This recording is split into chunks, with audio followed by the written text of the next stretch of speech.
Hello, this is Professor Hall, and this tutorial covers fallacies. Now, before your hair catches on fire, let me explain to you what fallacies are in common terms. So for 2 minutes, I want you to just listen to me. Have you ever been in an argument with somebody that maybe you're in a relationship with, or in an argument with anyone, and you want to prove your point and you want that person to change? I'm going to use an example from my own life, and maybe you can find examples from your life. There was once a time that I was in a relationship with someone, and he didn't take out the garbage. That didn't set well with me, and I wanted him to change. So here was my argument. We agreed as a couple that we would each complete chores around the house and therefore be good partners. I complete all of my chores, and therefore I am a good partner. You don't complete your chores, therefore you are not a good partner. Sounds like it makes logical sense, right? Now, the partner is going to have an opportunity to state their side of the argument. And that side might be, well, I say I'll take out the trash sooner or later, and even though it turned out to be later, I still eventually do my chores, and we didn't specify in our agreement that the chores had to be done on any particular day. Well, now that counter argument kind of makes sense. So I continue my argument, and I say, yes, but the trash is piled up. And by the way, 5 years ago, my hair looked bad, and you made a comment about it. Now, I totally just went off the logic, didn't I? I went way out on a limb, because what I mentioned had nothing to do with the logic of the persuasive argument that I started. And that is called a fallacy. When the logical flow of the argument breaks, or there's a gap in that logic, that's called a fallacy. So let's go and look at this article that's in the study module. Let's go together. Here I am in the course, in the modules.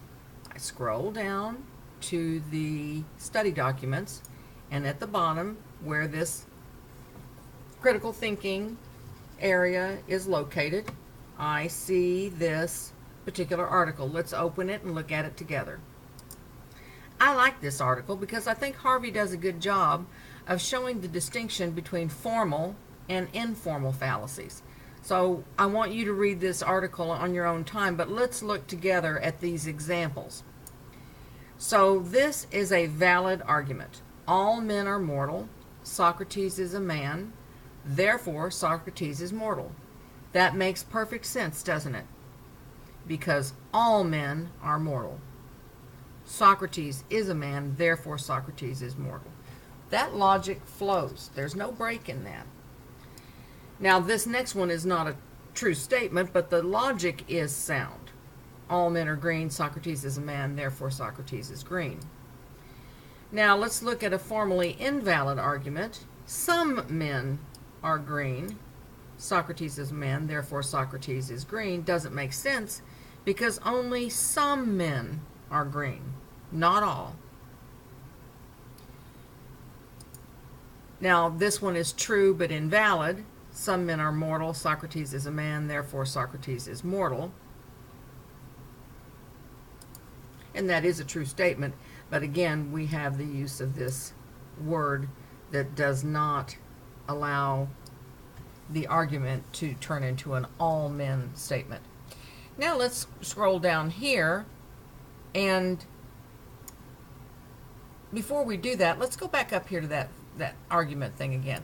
Because remember, the argument that I showed you in my example is, we agreed as a couple that if we do our chores, we are good partners. I do my chores, therefore I am a good partner. You didn't do your chores, therefore you are a bad partner. Which makes great sense until he throws in the truth, I do eventually do my chores. We didn't specify a time frame for this. Therefore, I counter that I am a good partner, and there the argument goes from there. So scrolling through that, let's go down here to informal fallacies and look at the example. Informal fallacies mean that the word is used differently. So we have logic teaches you how to argue. People argue entirely too much, therefore we don't need to teach people logic. Okay, that sounds a little confusing. Let's make it simple. Let me show you an example. Okay, so for this example, I'm going to start with my argument truth that I want to prove. Not necessarily that it is a truth, but I want to prove this. People who cheat on their spouses are players. Next statement, Jim is the right tackle for the Dallas Cowboys football team.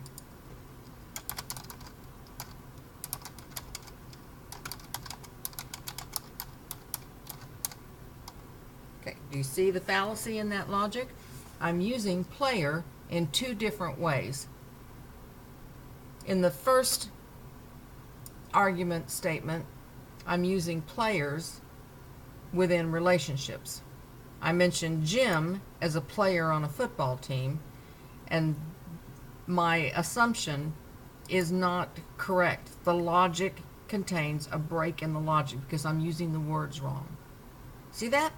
I know you do. Want to do one more? All right. I like this. Men who are honest and well-intentioned are noble. Now I add the fact, Tony is the son of the Queen.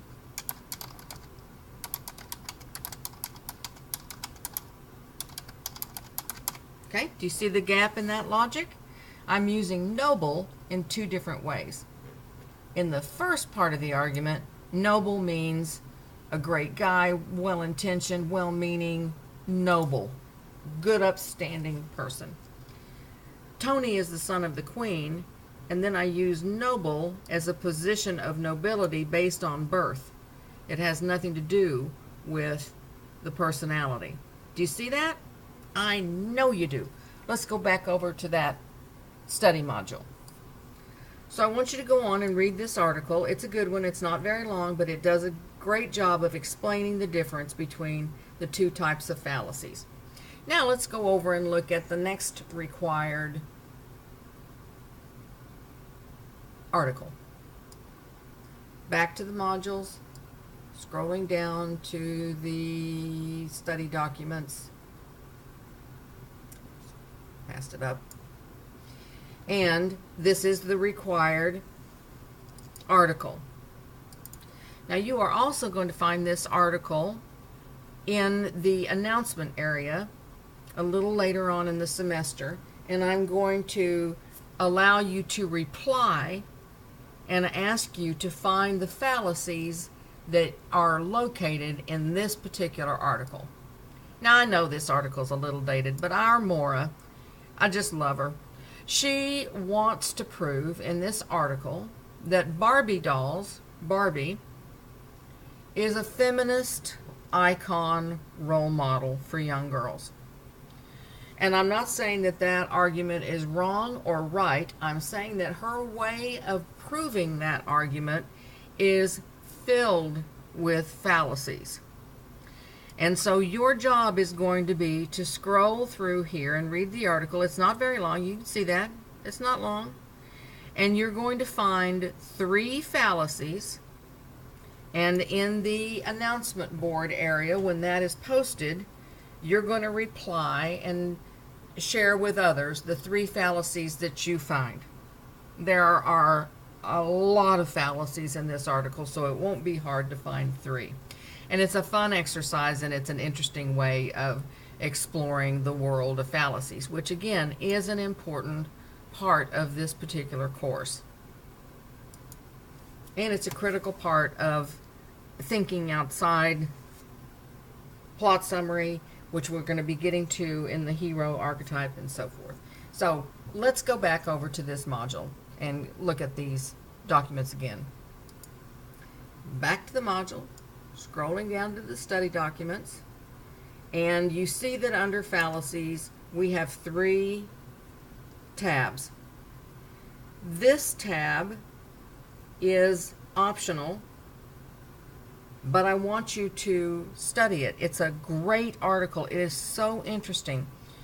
Let's take a look at it together.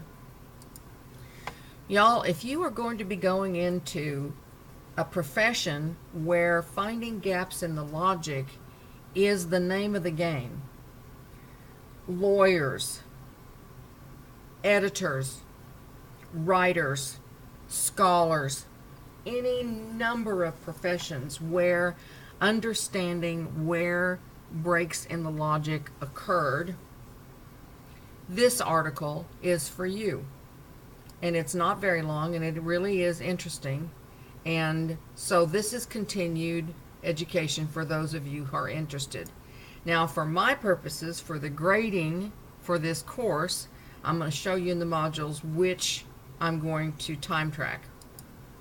Now, as you know, when I look up your history in my grade center, I can see what you studied and when you studied and how long you studied, and it's a wonderful tool for both of us to make sure that you're keeping up with the course and that I can see where you understood the documents, and that's showing up in the work that you submitted and so forth. Now, for this particular area of fallacies, I will be tracking these two tabs.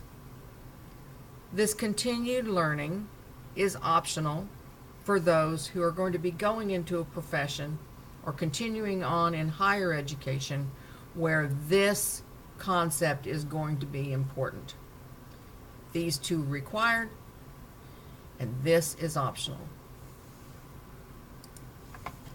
Isn't that fun? Now you are all lofty and brilliant, and you understand the concept of fallacies, both formal and informal, and you can dazzle your friends and explain to them, yes, I've been dealing with the distinction between formal and informal fallacies and scholarly writing, and look how wonderful you are and how much you know. And again, it all boils down to logic. If there's a gap in the logic or a break in the logic, that is a fallacy. That concludes this tutorial on fallacies.